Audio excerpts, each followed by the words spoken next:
Today we have a story about courage that bloomed in the harshest soil, about a woman whose compassion became both her salvation and her greatest trial. This is the account of Sarah Wells and the wounded man who would change everything.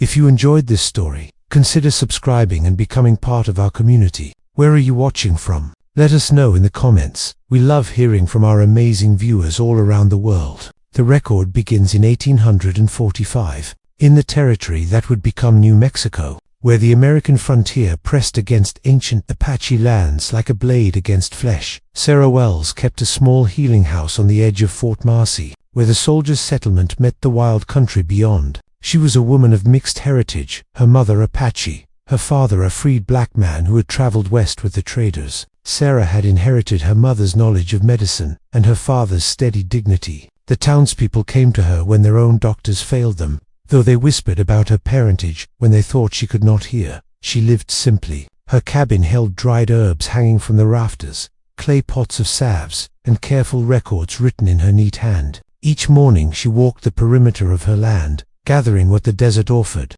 Each evening she ground roots and mixed tinctures by candlelight. The fort's commander was a man named Colonel Marcus Webb. He tolerated Sarah's presence because his men needed her skills, but he made his contempt clear in small ways. He required her to report every patient she treated. He forbade her from treating Apache people, even those who came peacefully seeking aid. He kept a ledger of her comings and goings, as though she were livestock to be counted. Sarah accepted these indignities without complaint. She understood that her freedom existed only at the colonel's pleasure, and that pleasure was a thin and unstable thing. One autumn evening, as she prepared for sleep, someone pounded on her door. She opened it to find two soldiers supporting a third man between them, not a soldier, but a black man in ragged clothes, his chest dark with blood. "Colonel says you're to patch him up," one soldier said. "He's property of the Dawson family, passing through. Got himself shot trying to run." They dropped him on her floor and left without another word. Sarah knelt beside the dying man. His name, she learned in whispers between his labored breaths, was Thomas. The bullet had passed through his lung. She had seen such wounds before. Most men did not survive them, but Sarah worked through the night anyway, using every technique her mother had taught her. She packed the wound with yarrow and comfrey. She made him drink willow bark tea for the pain and whispered prayers her mother had taught her in the Apache tongue. Thomas did not die that night, nor the next. Against all natural law, his breathing steadied, his fever broke. Within a week, he could sit upright. The colonel visited on the 8th day. He stood in Sarah's doorway, blocking the light, studying Thomas with cold interest. "Remarkable," Colonel Webb said quietly. "The Dawsons were certain he'd be dead. They've already moved on without him." He turned his pale eyes to Sarah. "Which means he now belongs to the fort." To me, Sarah felt ice settle in her chest. "I have use for a man who cannot die," the colonel continued, "and I have use for the woman who can make such things happen." He smiled, and there was nothing kind in it. "You'll continue your healing work, Miss Wells, but from now on, you'll do it under my direct supervision. I have particular patients in mind." After he left, Sarah looked at Thomas. He was watching her with dark, knowing eyes. "I'm sorry," she whispered. Thomas said nothing, but something had changed in his expressions, something hard and distant, like a door closing. Outside, the wind carried the scent of coming winter, and somewhere in the darkness, a coyote called out a warning that went unanswered. The morning after Colonel Webb's declaration, Sarah found a new lock on her door, one that opened only from the outside. The colonel's men brought her meals now, counted her supplies, and stood guard while she worked. Her healing house had become a prison. Thomas recovered with unnatural speed. Within 2 weeks, he could walk. Within 3, the wound had closed into a pale scar. The soldiers whispered about it in superstitious tones, making signs against evil when they thought Sarah was not watching. Colonel Webb visited often now, always accompanied by his ledger. He recorded everything: what herbs Sarah used, what prayers she spoke, how long each treatment took. He watched her work with the intensity of a man studying a valuable machine, trying to understand its mechanisms. "I want you to teach me," he said one evening, as Sarah ground medicine for his soldier's infection. "Teach you what, sir?" Sarah asked, though she knew. "Whatever you did to make that man live, whatever Apache witchcraft your mother passed down." His voice was casual, but his eyes were hungry. "The army pays well for advantages. Soldiers who can survive mortal wounds. Medicine that works where white doctors fail. It was not witchcraft, Sarah said carefully. Only herbs and prayer and luck. Do not insult my intelligence. The colonel's hand came down hard on her table, scattering dried sage. You will document everything. Every plant, every word, every method. You will teach me to replicate what you did. Sarah's hands trembled as she gathered the scattered herbs. Some knowledge cannot be written in ledgers. Colonel, my mother learned from her mother, across many years. Then you will have Thomas to practice on. Webb interrupted. I have already arranged for additional subjects. There are always men the fort can spare. Deserters, criminals, Indians who resist relocation. He leaned closer. You will perfect your craft, Miss Wells, and you will share its secrets. That night, Thomas spoke for the first time since his recovery. His voice was rough with disuse. You should have let me die. Sarah was mixing a poultice by candlelight. She did not look up. I could not. The colonel will use what you know to hurt people, to make weapons of healing. I know. Then why? Sarah's hands stilled. Because when a dying man is brought to my door, I do not think about tomorrow. I think only about breath and blood, and whether I can stop the darkness from taking one more soul. She finally met his eyes. Perhaps that makes me a fool. Thomas studied her for a long moment. Or perhaps it makes you dangerous. 3 days later, the soldiers brought the first new patient, an Apache man, barely conscious, his back striped with whip marks. The colonel stood in the doorway, watching. While Sarah worked to save him, she managed to stabilize the wounds, but the man died anyway before dawn, his eyes open, staring at nothing. The colonel made careful notes in his ledger. Interesting, he murmured. It seems your gift has limits after all. We shall have to explore those limits more thoroughly. He left the body for Sarah to prepare for burial. As she washed the dead man's face, she noticed something strange. His eyes, which should have been glazed in death, seemed to hold an expression not of pain, but of warning. And around his wrist, she found a small bundle of sage tied with red thread, placed there by hands she had not seen. Someone else knew what was happening in this house. Outside, the autumn wind grew colder, and Sarah understood that the colonel's experiments had only just begun. Winter settled over Fort Marcy like a shroud. The soldiers brought Sarah 3 more patients in the weeks that followed, each one Apache, each one injured in ways that spoke of deliberate cruelty rather than accident or battle. The colonel wanted to see what Sarah could heal, and what she could not. 2 lived, 1 did not. Colonel Webb recorded every detail with the dedication of a man conducting scientific inquiry into suffering. Sarah began to notice patterns. The colonel only brought her patients when the fort's regular physician was away on patrol. He always came alone to observe, never bringing witnesses, and he never allowed the survivors to leave. Those who recovered from their wounds simply disappeared into the fort's holdings, and Sarah was forbidden to ask their fate. Thomas watched everything in silence. His strength had returned fully now, but he moved carefully, as though testing the limits of his restored body. The soldiers had put him to work hauling supplies and digging foundations for new buildings. They treated him with nervous suspicion, never turning their backs to him, always keeping weapons near. One night, Sarah woke to find Thomas standing over her sleeping mat. There is someone you need to meet, he whispered. She followed him outside, where the winter stars blazed cold and distant. Thomas led her beyond the perimeter of her cabin to a spot where the shadows pooled thick beneath a twisted juniper tree. A figure waited there, an Apache woman, old and weathered as the desert itself.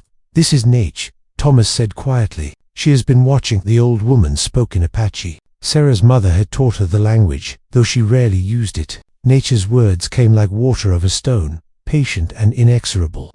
The colonel is not experimenting, Nate said. He is hunting. He believes there is magic in you, in your blood, in your mother's teachings. He wants to extract it, own it, turn it into something he can control. I have no magic, Sarah whispered. Only medicine.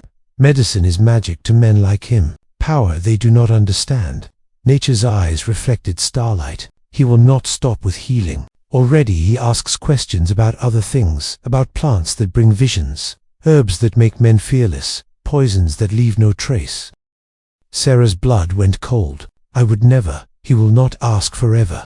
Nate placed a gnarled hand on Sarah's arm. Men like Colonel Webb take what they want. If you do not give freely, he will take by force. And when he has learned all he can, he will disappear, just like the others. What others? Sarah asked, though she feared she knew. 3 healers before you, all women, all with Apache knowledge. Nature's voice dropped lower. None survived the Colonel's education. The old woman pressed something into Sarah's hand, a small leather pouch that smelled of cedar and something else, something sharp and bitter. When the time comes, Nate said, you will know what to do.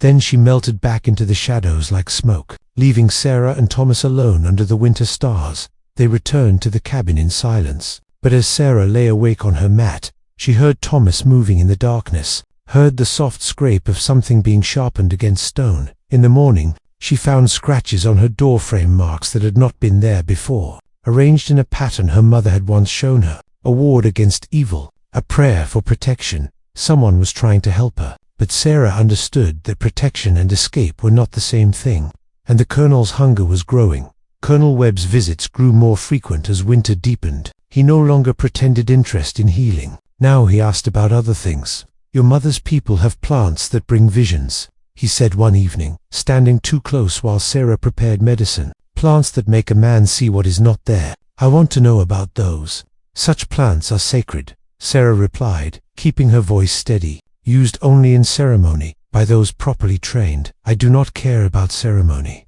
Webb's hand shot out, gripping her wrist hard enough to bruise. I care about advantage. An army that can march without sleep. Scouts who can see in darkness. Interrogators who can break the will of prisoners without leaving marks. His fingers tightened. You will tell me what I want to know.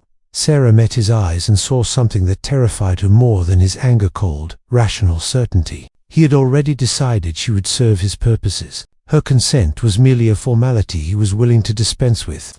I cannot, she whispered. Webb released her wrist and smiled. Cannot, or will not, both. The Colonel nodded slowly, as though she had confirmed something he had already known. I suspected as much. You have your mother's stubbornness. He turned toward the door, then paused. Fortunately, I have learned to extract cooperation through alternative methods. The next morning, soldiers dragged Thomas into Sarah's cabin and chained him to an iron ring set in the floor. Ring Sarah had not noticed before. Hidden beneath her medicine table, Colonel Webb followed, carrying a leather case. He set it on the table and opened it with care, revealing an array of surgical instruments that gleamed in the morning light.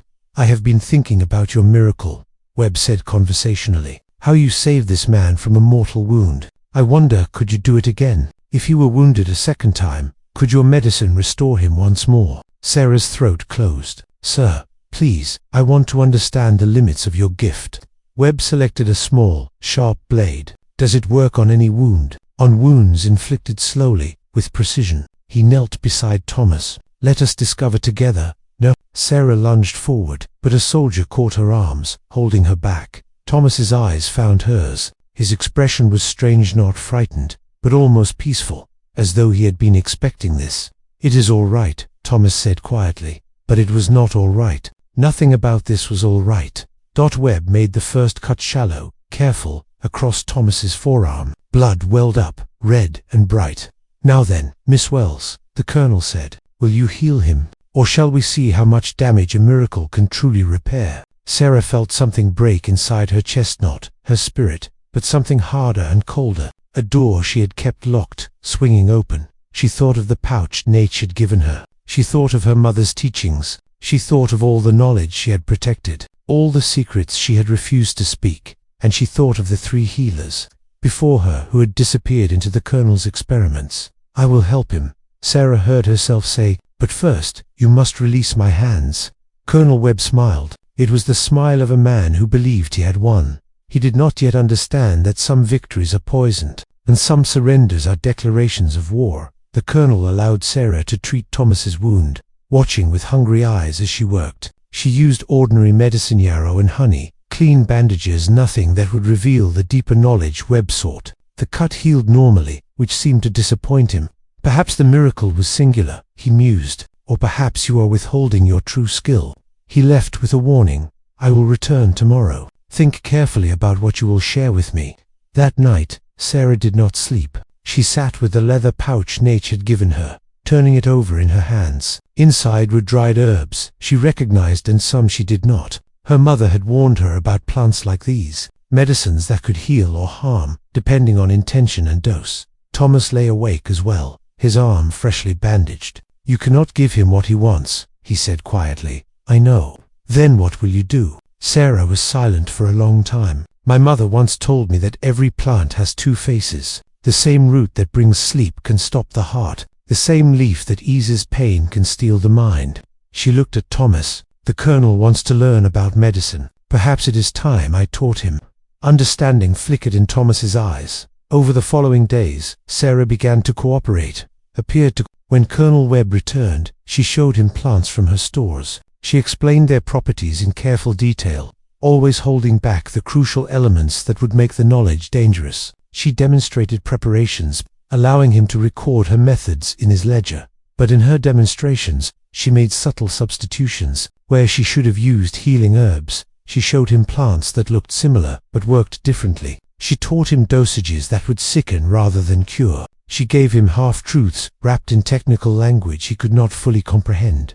The Colonel, convinced he was extracting her secrets, grew confident and careless. Meanwhile, Thomas had become useful to her in unexpected ways. The soldiers trusted him to move freely around the fort now, believing him broken and obedient. He brought Sarah information which buildings held supplies, when the guards changed shifts, where the Colonel kept his records, and he brought her visitors.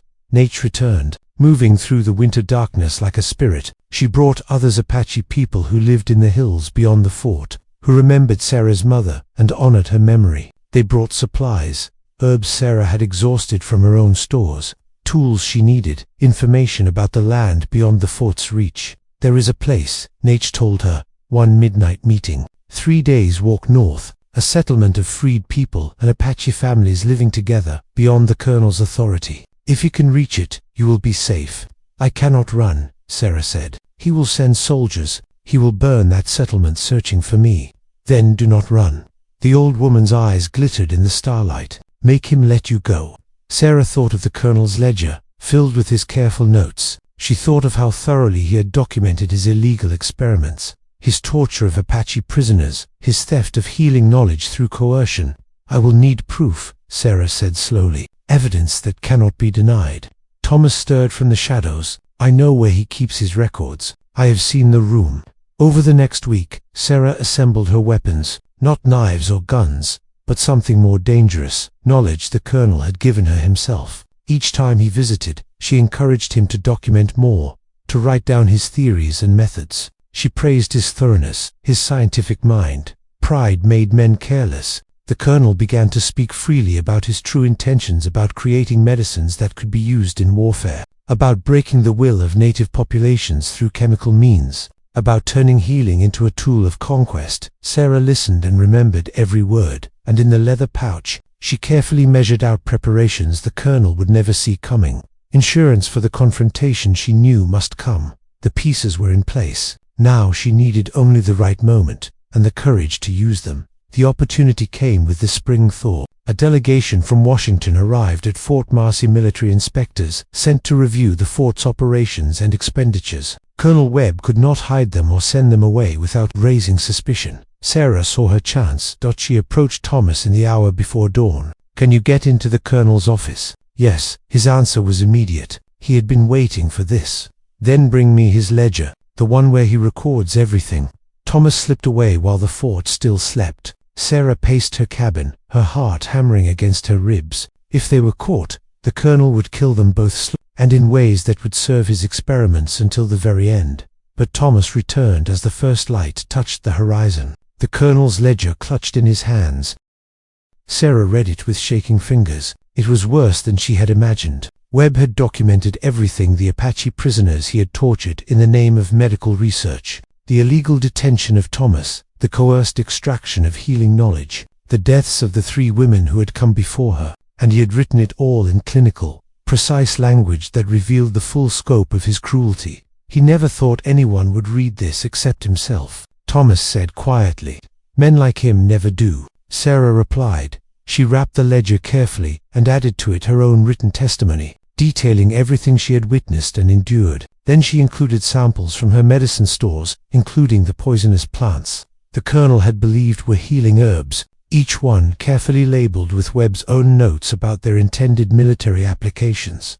At noon, while Colonel Webb entertained the inspectors with a tour of the fort, Sarah Wells walked through the front gates, carrying her evidence. The sentries, accustomed to seeing her gather plants, did not stop her. She went directly to the commander of the inspection delegation, a stern-faced man named Captain Morrison, who had the authority to investigate military misconduct. She placed the ledger in his hands without a word. Captain Morrison read for 10 minutes in silence. Then he looked at Sarah with something between horror and respect. "This is a serious accusation, Miss Wells." "It is not an accusation, sir. It is a record, written in the Colonel's own hand." That evening, Colonel Webb returned to find his office occupied by federal inspectors and his ledger missing. He looked at Sarah across the room, and she saw the exact moment he understood what she had done. His face went white with fury, then red, then settled into something cold and calculated. "This woman is delusional," he said smoothly. "She has been under tremendous strain. The isolation has affected her mind." "Explain this then." Captain Morrison held up one of the vials Sarah had provided. "Your notes indicate this is a stimulant to keep soldiers awake on long marches. Miss Wells identifies it as poison hemlock. We have already had it tested. She is correct." The Colonel's mask cracked. "Explain these entries."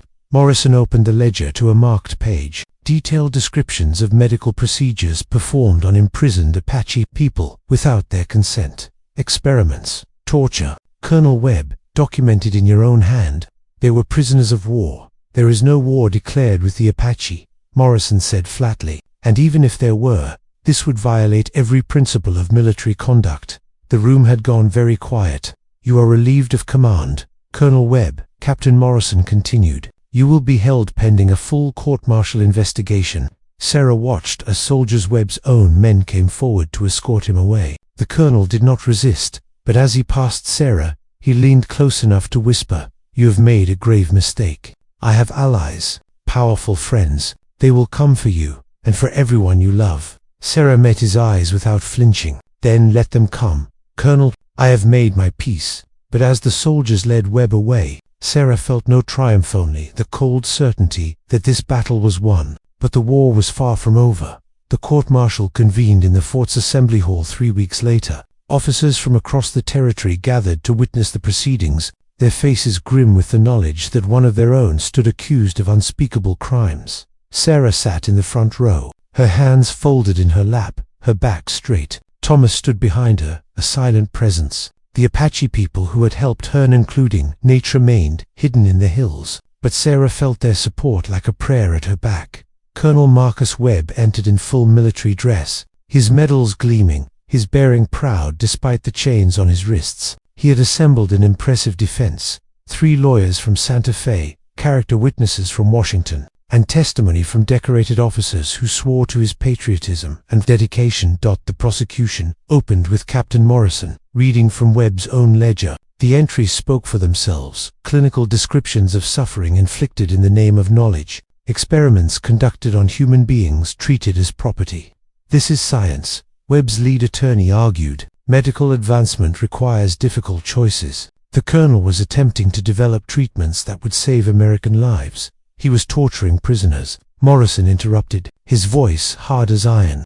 He was coercing a civilian woman through threats and violence. He was conducting illegal detentions and falsifying military records. The defense shifted tactics. "Miss Wells is of questionable character," the attorney said. "Half Apache, raised in savage traditions. Her testimony cannot be trusted." "My testimony is supported by physical evidence," Sarah said quietly. All eyes turned to her. The presiding judge, a gray-haired general named Porter, nodded for her to continue. Sarah stood. She had spent 3 weeks preparing for this moment, rehearsing her words until they were burned into her memory.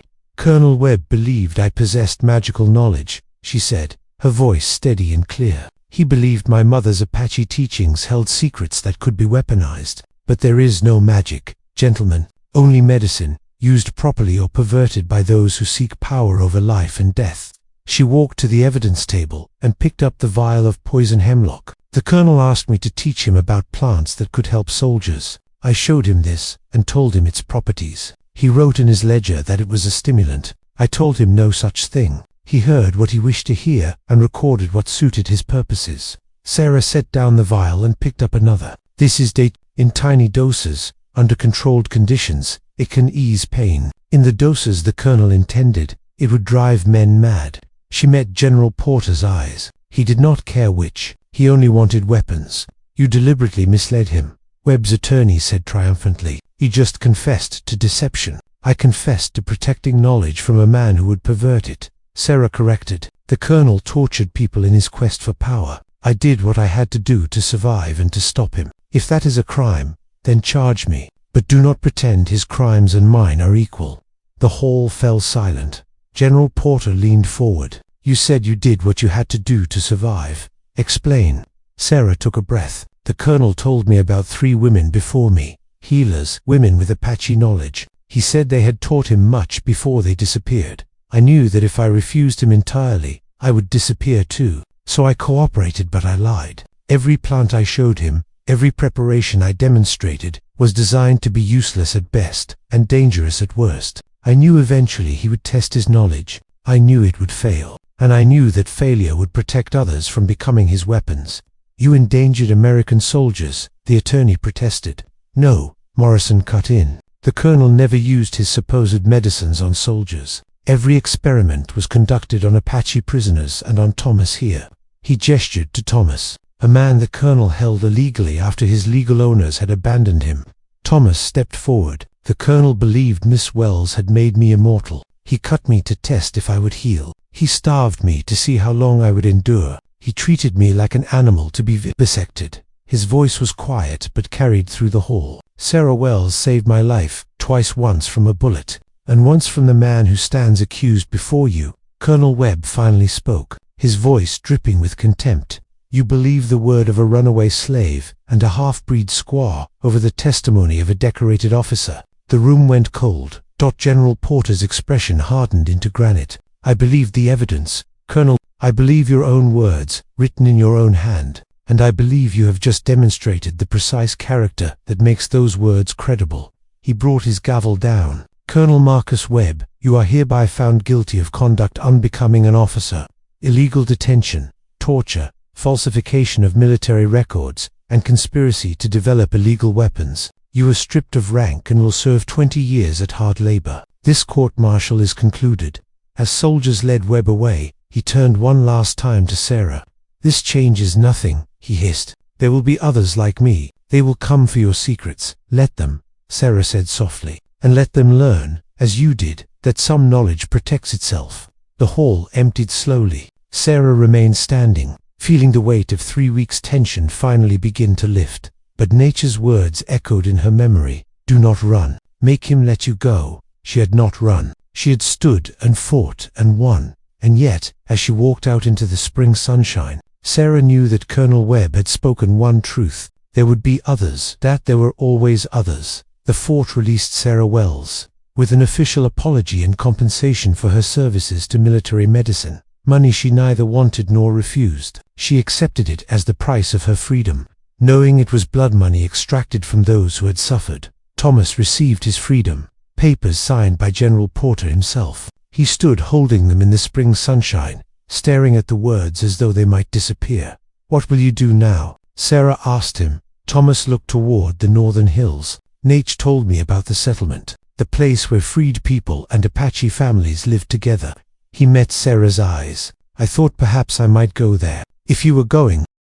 Sarah had been thinking about that place for weeks. 3 days' walk to a life beyond the reach of men like Colonel Webb, a place where her mother's knowledge would be valued, not stolen, where she could heal without fear.